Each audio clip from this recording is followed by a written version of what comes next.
شدید، بے شک میرا عذاب بہت سخت ہے۔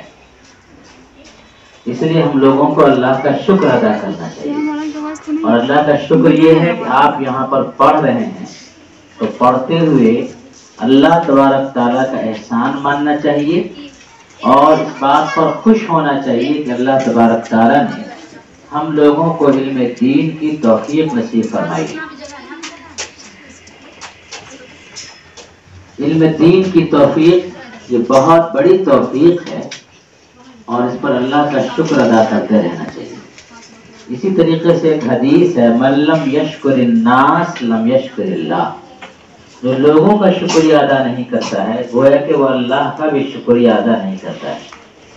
لہذا آپ کی تعلیم جن لوگوں نے جو قربانی دی ہے، تمام لوگوں کی قربانی کو یاد کرنا چاہیے، اس کا شکریہ ادا کرنا چاہیے۔ ماں باپ جو آپ کو پڑھاتے ہیں، آپ کی فیس ادا کرتے ہیں، آپ کے بیگ کا انتظام، دوپٹے کا انتظام، نقاب کا انتظام، کتاب کا انتظام کرتے ہیں، ان کا احسان ہے، ان کا شکریہ ادا کرنا چاہیے۔ اسی طریقے سے اساتذہ کرام جو پڑھاتے ہیں، وہ بڑی محنت سے پڑھاتے ہیں، ان کا شکریہ ادا کرنا چاہیے اور ان کی قدر کرنی چاہیے۔ اسی طریقے سے جن لوگوں نے بھی ادارے کا تعاون کیا، ساتھ دیا، ان سب کی قدر کرنی چاہیے۔ کتنے لوگ ہوتے ہیں جو کتنی محنت کے ساتھ اور محبت کے ساتھ وہ اداروں کا ساتھ دیتے ہیں، تعاون کرتے ہیں، اس سے محبت رکھتے ہیں۔ اللہ تعالیٰ نے قرآن مجید میں فرمایا ہے، لن تنالوا البر حتى تنفقوا مما تحبون۔ ہرگز تم نیکی کو نہیں پا سکتے ہو یہاں تک کہ تم خرچ کرو ان چیزوں کو جس کو تم پسند کرتے ہو، یعنی اپنی پسندیدہ چیز اللہ کی راہ میں خرچ کرو۔ چنانچہ بہت سارے صحابہ کرام نے جب قرآن کی یہ آیت سنی تو ایک تھے صحابی جن کے پاس بہت خوبصورت باندی تھی، بہت پسندیدہ باندی تھی۔ سب سے پہلے انہوں نے باندی کا نکاح اپنے غلام سے کر دیا، یہ کہتے ہوئے کہ اپنی پسندیدہ چیز کو ہم نے اللہ کی راہ میں قربان کیا۔ ایک اور صحابی تھے جن کا بہت بڑا باغ تھا، اور ان کا جتنا بھی دولت تھی ان کی، اس میں سب سے پسندیدہ باغ تھا، وہ اس کو اللہ کی راہ میں خرچ کر دیا، اللہ کی راہ میں دے دیا۔ تو اپنی پسندیدہ چیز کو اللہ کے راستے میں خرچ کرنا۔ ایک جگہ اور قرآن مجید میں ہے، وَآتَ الْمَالَ عَلَىٰ حُبِّهِ۔ اس کا ترجمہ یہ ہے کہ مال دیتا ہے وہ اس کی محبت پر۔ کس کی مراد ہے؟ تو ایک روایت میں یہ ہے کہ اللہ کی محبت پر مال دیتا ہے، یعنی مال دینے اور تعاون کرنے کا یہ مقصد نہیں ہوتا ہے کہ ہمارا نام لیا جائے اور ہماری تعریف کی جائے اور ہمیں سمانت کیا جائے اور ہر جگہ ہماری تعریف ہو اور ہم کو سخی کہا جائے، یہ نہیں، بلکہ اللہ کی محبت میں، اللہ کو راضی کرنے کے لیے۔ اور اس کا دوسرا مطلب بتایا گیا ہے وَآتَ الْمَالَ عَلَىٰ حُبِّهِ کا، کہ مال دیتے ہیں مال کی محبت کے باوجود۔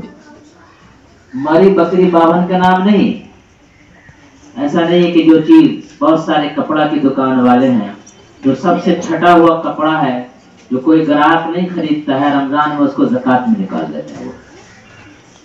یہ وَآتَ الْمَالَ عَلَىٰ حُبِّهِ کے خلاف ہے۔ پسندیدہ چیز اللہ کی راہ میں خرچ کرنا چاہیے۔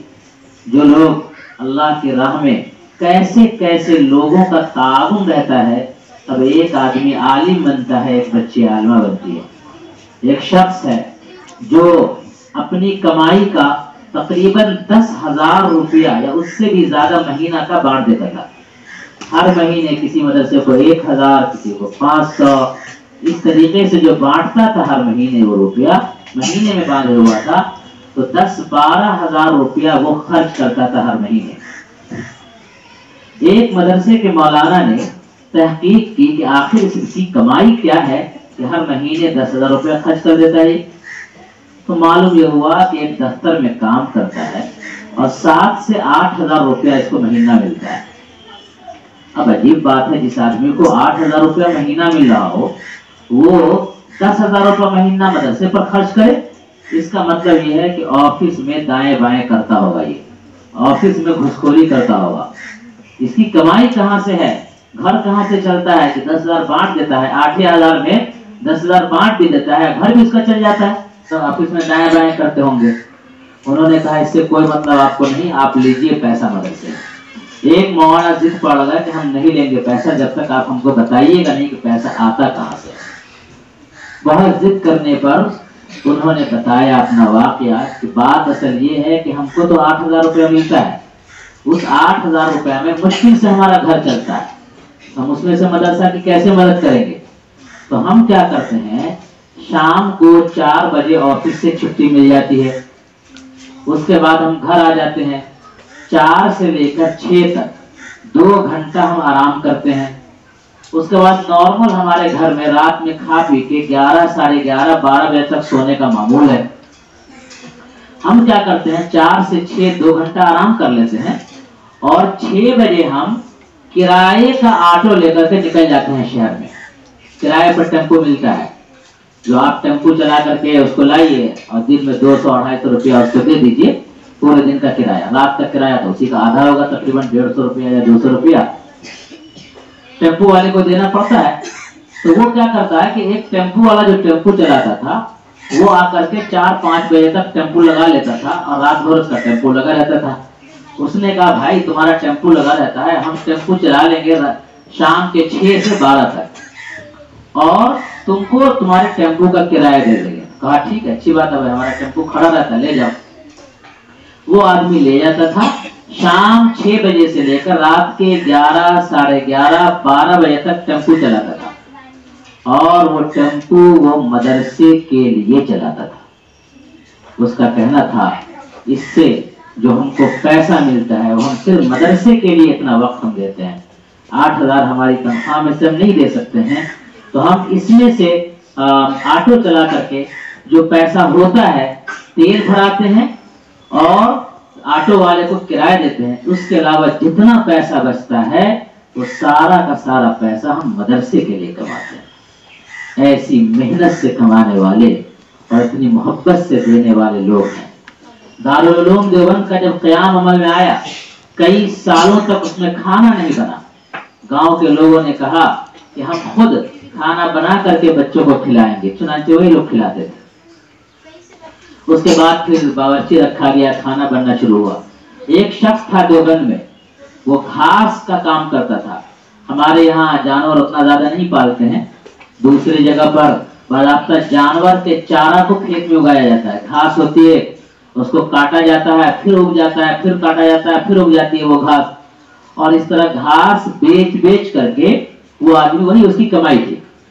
تو وہ گھاس جاتا تھا مارکیٹ میں صبح صبح بیچنے، اور جتنا پیسہ ملتا تھا اس کو گھاس بیچ کر کے، اس پیسے کو 3 حصے میں بانٹتا تھا۔ وہ ایک حصہ وہ اپنے گھر کے خرچ کے لیے رکھتا تھا، ایک حصہ بازار سے گھر آتے ہوئے راستے میں غریبوں میں بانٹ دیتا تھا، اور ایک حصہ پیسہ وہ بچا کے رکھتا تھا۔ مان لیجیے اگر 60 روپیہ ملا اس کو،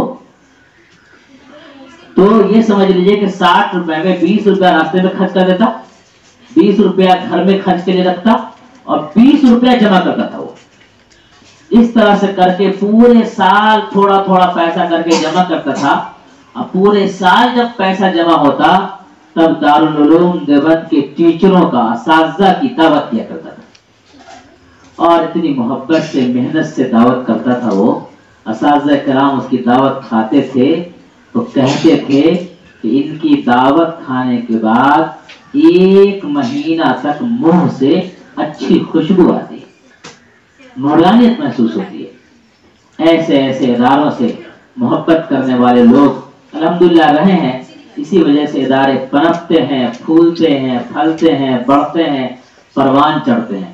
الحمدللہ یہاں پر آپ کے سامنے جو مہمان ہیں، ان کو مہمان کہتے ہوئے خراب لگتا ہے، یہ اپنے گھر کی ہیں، ممبر ہیں۔ الحمدللہ